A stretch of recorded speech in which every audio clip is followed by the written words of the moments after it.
അർദ്ധനഗ്നിയായി അരികിൽ കിടക്കുന്ന ചാരുവിനെ കണ്ടതും അമല ഞെട്ടലോടെ കിടക്കയിൽ നിന്ന് ചാടി എഴുന്നേറ്റുകൊണ്ട് ചുറ്റും നോക്കി. താൻ തന്റെ റൂമിൽ തന്നെയാണെന്ന് കണ്ടവൾ ആശ്വാസത്തോടെ നെഞ്ചിൽ കൈവച്ചുകൊണ്ട് ശ്വാസം ഒന്ന് ആഞ്ഞു വലിച്ചു. കഴിഞ്ഞ ദിവസം ഓഫീസിലെ പാർട്ടി കഴിഞ്ഞു വരുമ്പോൾ തനിക്ക് നേരെ നിൽക്കാൻ പോലുമുള്ള ശേഷി ഉണ്ടായിരുന്നില്ല എന്നവൾ ഓർത്തു. തല നന്നായി വേദനിക്കുന്നത് പോലെ തോന്നിയതും നെറ്റിയുടെ ഇരുവശവും വിരലുകൾ കൊണ്ട് അമർത്തിപ്പിടിച്ചുകൊണ്ട് അല്പസമയം കണ്ണടച്ചിരുന്നതും അല്പം ആശ്വാസം തോന്നിയവൾ അരികിൽ കിടന്ന ചാരുവിനെ തട്ടി വിളിച്ചു. ഡി ചാരു, എഴുന്നേറ്റേ, സമയം 7 കഴിഞ്ഞു. നീ ഇന്ന് ഓഫീസിലേക്കില്ലേ? ഇല്ല. ഉറക്കച്ചടവോടെ പറഞ്ഞുകൊണ്ട് തിരിഞ്ഞു കിടക്കുന്നവളെ കണ്ടതും അമല ബെഡിൽ നിന്ന് എഴുന്നേറ്റ് കട്ടിലിലേക്ക് സൂക്ഷിച്ചു നോക്കി. അല്പം കഴിഞ്ഞിട്ടും അമലയുടെ ശബ്ദം കേൾക്കാതെ വന്നതും ചാരു പതിയെ കണ്ണുകൾ തുറന്ന് ചുറ്റും നോക്കി. അമലയുടെ നോട്ടം കണ്ടതും കാര്യം മനസ്സിലായവൾ നാണത്തോടെ ചുണ്ടുകടിച്ചു. അതുകൂടെ കണ്ടതും ഇപ്പോൾ കരയുമെന്ന നിലയിൽ നിൽക്കുന്ന അമലയെ ചേർത്ത് പിടിച്ചുകൊണ്ട് ചാരു ഒന്ന് പുഞ്ചിരിച്ചു. അയ്യോ എൻ്റെ പൊന്നു പെണ്ണെ, ഇങ്ങനെ മുഖം വീർപ്പിക്കല്ലേ. നിന്നെ ഇങ്ങനെ കാണുമ്പോൾ ഒരു പെണ്ണായി എനിക്ക് തന്നെ നിന്നെ കടിച്ചു തിന്നാൻ തോന്നും. അത്ര ക്യൂട്ടാ നിന്നെ കാണാൻ. അതുകൂടെ കേട്ടതും കണ്ണ് നിറച്ചുകൊണ്ട് വിതുമ്പുന്ന ചുണ്ടുകൾ കടിച്ചു പിടിച്ചുകൊണ്ടവൾ ദയനീയമായി അമലയെ നോക്കി. ആ നോട്ടം കണ്ടതും തന്നിൽ നിന്ന് തെന്നിമാറിയ പുതപ്പ് നേരെയിട്ടുകൊണ്ട് അമല പുഞ്ചിരിയോടെ ബെഡിൽ നിന്നും എഴുന്നേറ്റിരുന്നു. അപ്പോഴേക്കും തനിക്കരികിൽ കണ്ണ് നിറച്ചു നിൽക്കുന്ന ചാരുവിനെ തനിക്കരികിൽ പിടിച്ചിരുത്തിക്കൊണ്ട് വാത്സല്യത്തോടെ അവളുടെ മുടിയിൽ പതിയെ തലോടി. എൻ്റെ പൊന്നു പെണ്ണെ, നിന്നെ ഞാനൊന്നും ചെയ്തില്ല. ഇന്നലെ പാർട്ടി കഴിഞ്ഞ് വന്നപ്പോൾ നിനക്ക് ബോധം ഉണ്ടായിരുന്നില്ല. പിന്നെ നിന്റെ ദേഹം നനച്ച് തുടച്ച് നിന്റെ ഡ്രസ്സ് ഒന്ന് മാറ്റി, അത്രയും ഞാൻ ചെയ്തുള്ളൂ. അല്ലെങ്കിലും ഒരു പെണ്ണായ ഞാൻ നിന്നെ എന്ത് കാണിക്കാനാ? ചാരുവിൻ്റെ തലയിൽ ഒരു കൊട്ട് കൊടുത്തുകൊണ്ടവൾ പൊട്ടിച്ചിരിച്ച് അവളെ കളിയാക്കി. അപ്പോൾ നിന്റെ ഡ്രസ്സ്? ജാള്യതയോടെ മടിച്ച് തന്നെ നോക്കി ചോദിക്കുന്നവളെ കണ്ടതും അമല തലയ്ക്ക് കൈ കൊടുത്തുകൊണ്ട് അവളെ നോക്കി. പാതിരാത്രി എനിക്ക് ചൂട് സഹിക്കാൻ വയ്യാതെ വന്നപ്പോൾ എൻ്റെ ഡ്രസ്സൊന്ന് ഊരി മാറ്റിയതാ. എന്നാലും എൻ്റെ പെണ്ണെ, കുറഞ്ഞ സമയം കൊണ്ട് നീ എന്തൊക്കെയാ നിന്റെ ഈ കുഞ്ഞി തലയിലൂടെ ഓടി മറിഞ്ഞത് എന്ന് ചോദിച്ചുകൊണ്ടവൾ പുതപ്പ് നേരെ ഇട്ടുകൊണ്ട് കമിഴ്ന്നു കിടന്നു. അമലയുടെ വാക്കുകൾ കേട്ടതും ശ്വാസം നേരെ വീണതുപോലെ അവൾ ദീർഘമായൊന്ന് നിശ്വസിച്ചു. ഡി, നീ ഇന്ന് വൈകിട്ട് പെട്ടെന്ന് വരാൻ നോക്കാമോ? എന്തേ? ചാരു നൽകിയ ജാം പുരട്ടിയ ബ്രെഡ് വായിലേക്ക് വെച്ചുകൊണ്ട് അമല സംശയത്തോടെ അവളെ നോക്കി. ഹേയ്, ഒന്നുമില്ല. ഫ്രിഡ്ജ് മൊത്തം കാലിയാ. നീയും കൂടെ ഉണ്ടായിരുന്നെങ്കിൽ ഒന്നിച്ചു പോയി വാങ്ങിക്കാമല്ലോ. തനിയെ പോയി വാങ്ങാൻ ഭയങ്കര മടി, അതുകൊണ്ടാ. ദയനീയമായി തന്നെ നോക്കി ചോദിക്കുന്നവളെ കണ്ടതും അമലയൊന്ന് പുഞ്ചിരിച്ചു. മടിയാണല്ലേ? അല്ലാതെ തനിയെ പോകാൻ പേടിയുണ്ടായിട്ടല്ല. തന്നെ കളിയാക്കുന്നവളെ കണ്ടതും ചാരു ദേഷ്യത്തോടെ ചുണ്ടു കൂർപ്പിച്ചു. ഇനിയിപ്പോൾ പിണങ്ങാൻ നിൽക്കണ്ട. വൈകിട്ട് 4 കഴിഞ്ഞിട്ട് നീ ടൗണിലേക്ക് വാ.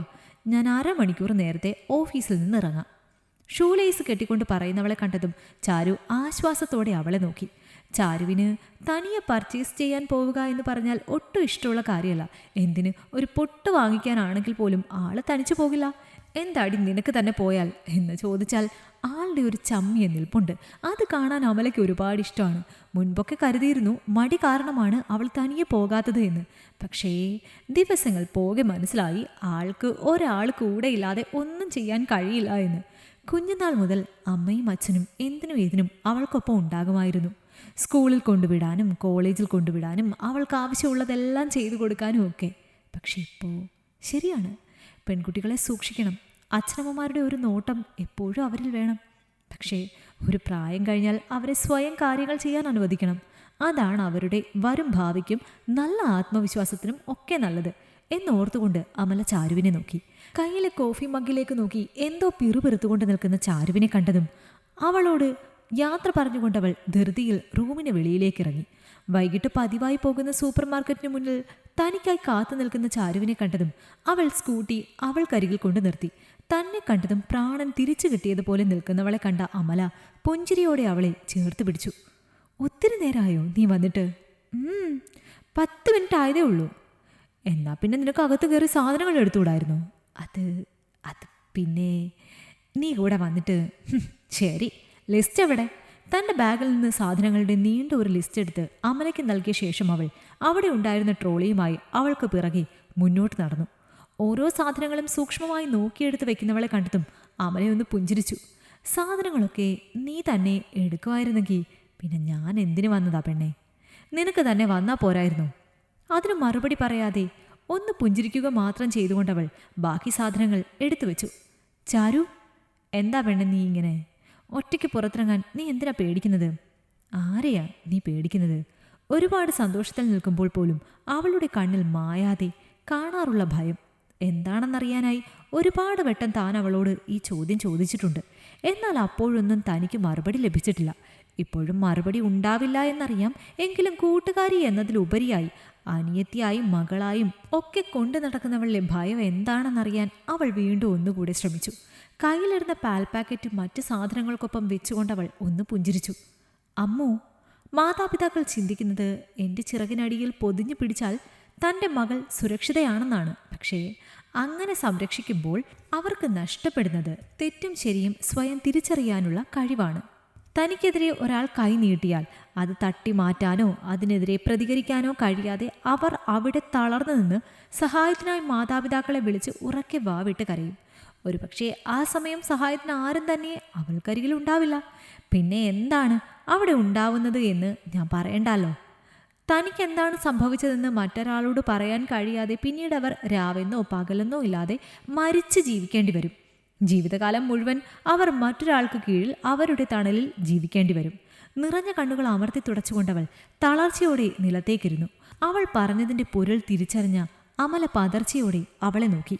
അവളുടെ അവസ്ഥ കണ്ടതും പെട്ടെന്ന് തന്നെ അടുത്തുണ്ടായിരുന്ന ഫ്രീസറിൽ നിന്ന് ഒരു ബോട്ടിൽ വെള്ളമെടുത്ത് അവൾക്ക് നേരെ നീട്ടി. ആർത്തിയോടെ അത് മുഴുവൻ കുടിച്ചവൾ ദീർഘമായൊന്ന് നിശ്വസിച്ചു. പെൺകുട്ടികളെ താൽക്കാലികമായല്ല, എന്നേക്കുമായി വേണം സുരക്ഷിതരാക്കാൻ. അതിനവർക്ക് നല്ല വിദ്യാഭ്യാസം മാത്രം നൽകിയാൽ പോരാ. കൂട്ടുകൂടാനും തനിയെ നടക്കാനും യാത്ര ചെയ്യാനും എല്ലാമുള്ള അവസരവും കൂട്ടത്തിൽ സ്വയരക്ഷയ്ക്ക് കളരിയോ കരാട്ടയോ ബോക്സിങ്ങോ അങ്ങനെ എന്തെങ്കിലും കൂടെ അവരെ പഠിപ്പിക്കണം. അല്ലാതെ പേനയും പെൻസിലും ചിലങ്കയും മൈക്കും പെയിൻറ്റും മാത്രം നൽകി അവരെ ഒതുക്കി നിർത്തരുത്. അവളൊരു പെൺകുട്ടിയാണ്, ഇതൊക്കെ പഠിപ്പിച്ചാൽ അവൾ താൻ തോന്നിയാകും എന്ന് പറയുന്നവരോട് പോകാൻ പറ. ശരിയാണ്, അവളൊരു പെണ്ണാണ്. സ്വയം സംരക്ഷിക്കാൻ കഴിഞ്ഞില്ലെങ്കിൽ ആയുസ് എത്തുന്നതിന് മുന്നേ ജീവൻ എടുക്കേണ്ടി വരും. സ്വയം സംരക്ഷിക്കുന്നതിൻ്റെ പേരിൽ പ്രതികരിക്കുന്നതിൻ്റെ പേരിൽ അവൾ താൻ തോന്നികളാകുന്നുണ്ടെങ്കിൽ അവർ താൻ തോന്നികളായിക്കോട്ടെ. അവളുടെ ഓരോ വാക്കുകളും കേൾക്കുമ്പോഴും സ്വയം സംരക്ഷിക്കാൻ കഴിയാതെ അകാലത്തിൽ കൊഴിഞ്ഞുപോയ ഒരുപാട് പെൺകുട്ടികളുടെ മുഖങ്ങൾ ഒരു നിമിഷം കൊണ്ട് അമലയുടെ കണ്ണിലൂടെ മിന്നിമാഞ്ഞു. ചാരു പറഞ്ഞത് ശരിയാണെന്ന് ഒരു നിമിഷം അവൾ ഓർത്തുപോയി. ഈ കഥ നിങ്ങൾക്കിഷ്ടമായെങ്കിൽ ലൈക്ക് ചെയ്യൂ. നിങ്ങളുടെ അഭിപ്രായങ്ങൾ കമന്റായി രേഖപ്പെടുത്തൂ. കൂടുതൽ കഥകൾ കേൾക്കാൻ ഈ ചാനൽ സബ്സ്ക്രൈബ് ചെയ്യൂ.